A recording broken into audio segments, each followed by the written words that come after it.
So this is what a 98 Montero looks like when after we change the top ball joint and the bottom ball joint.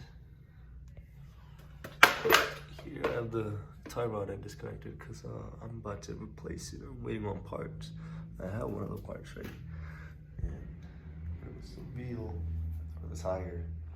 So pretty much all the things that you need to do is first off, jack it up and take off the wheel and also loosen. This is what the steps that I had to do. I'm pretty sure you can work around it if you're doing it without going all this extra mile. Pretty much what we did was take these nuts off while the tire's on the ground, so it's easier, and then break these off and lift it up and then take off the lug nuts, take these off, and this would uncover the axle shaft or whatever this thing is called, and take these pin out, and there's a, you can see that, so just take that needle pliers and pry them open, try not to bend it, and then pull them out, and there's a shim right there, or washer pretty much to distance it, so take that out, make sure to not lose it, and then take these two out, and then you should be able to pull this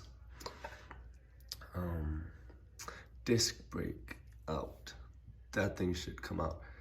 And so, I mean, we did this beforehand, I remember, but we had to knock it out because it was pretty much glued on there because there's a lot of grease up in here. It's just, the bottom's like filled, and that box is filled with grease, and the old upper and lower ball joint over there. But yeah, gotta knock these out. Pretty much loosen the nut up top, and then flip the nut upside down. I think I saw it in some other video, some guy doing it. And then screw it back on, and then like hit it with a mallet, rubber mallet, and it should just pop out if it's not glued on there with the grease.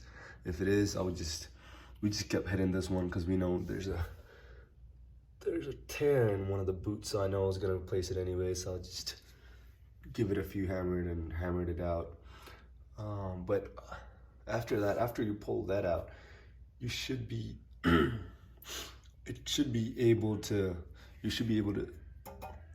pull these out after you remove this top upper ball joint and the lower ball joint. Nuts over there. You should be able to pull this whole knuckle out, pretty much. And then there's also ABS wheel, the wheel speed dispenser, which we had to break off because they're pretty known to glue themselves in there.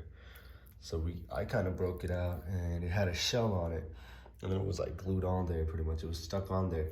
So I pried it out, I hammered it out pretty much with a screwdriver. I had to hammer this one out, and then I think my brother hammered the metal sleeve out. We just replaced it with a cheap Chinese one because it cost about $200 or $300 approximately to replace that sensor, that little thing. But hopefully the cheap Chinese one works.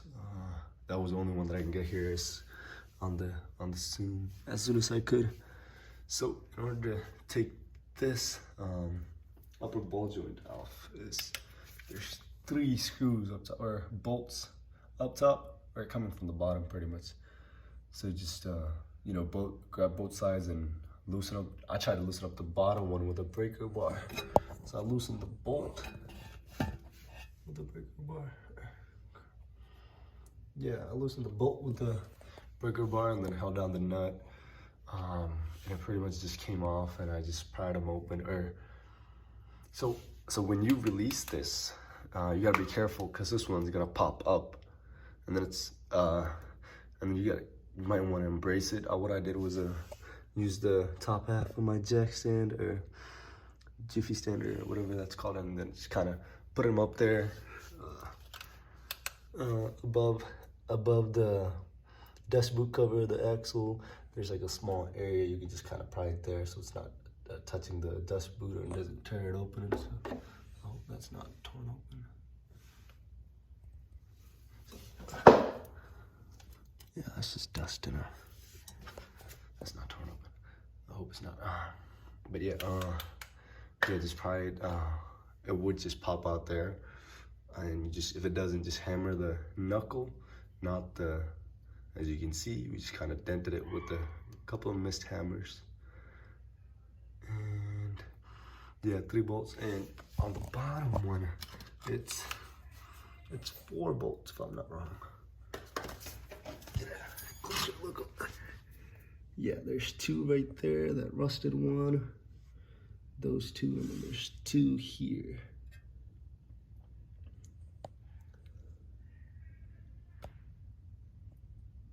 And there's the bolts on top.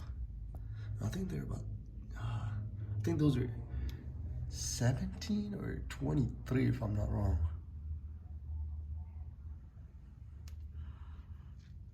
This one, and this one is a Supreme, so it just came like a little lock guard or whatever that is on the side. That little thing right there. And that's pretty much all the stuff you, I think that's all the stuff. That's how I did it. Next time if a ball joint busts or something, I'm gonna try to do it without taking this whole thing off, which is kind of a pain because when you take this off, there's a bearing in there, and when you put it back on, you're supposed to lock it with a specific tool. So pretty much I want to see if I can do it without taking this whole thing off, which I'm pretty sure, there's an easier way to do it, like just loosening those bolts, and it would just, so for the top one, I think there's an easier way. So I had to do mainly the bottom one. The top one was just, you know, collateral, and it was due to, I just want to make sure that one just gets replaced because I'm doing the bottom one. Might as well just do the top one. So I'm pretty sure the easier way to do the top one is just take off those 4 screws. I mean, not take off the one, but the bottom one. Take out the bottom one, locking the one that locks the screw, or locks the thing in place or whatever. Take out the bottom one, and it should just pop out, and then you can just take off the top bolts, or nuts, and then it would just, you know, because you just push it up pretty much, and it would just come out. And yeah, you would have to take off the rubber boots, because I had to put the rubber boots on, if I remember it correct, after I dropped it in, or I think I just put them on and just kind of squeezed them in. I don't remember. I think I had to put them on after I dropped it in. But it might differ from other models or like other brands and stuff. But yeah, for the top one, I think you can just take off the bottom one, and then when you take the bottom one off, this thing would just pop up because there's nothing holding that to the knuckle. So it would just pop up, and then take off these 3 nuts, and then that would be the done deal for the bottom one. And for the top one, and then for the bottom one, I would hope it's the same, but there's little to no gap over here that makes me question. Focus is on there. There's like barely any gap over there.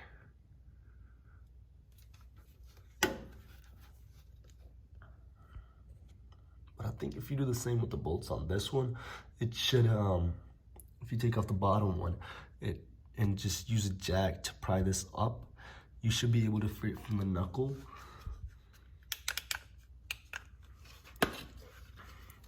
You should be able to free it from the knuckle right here,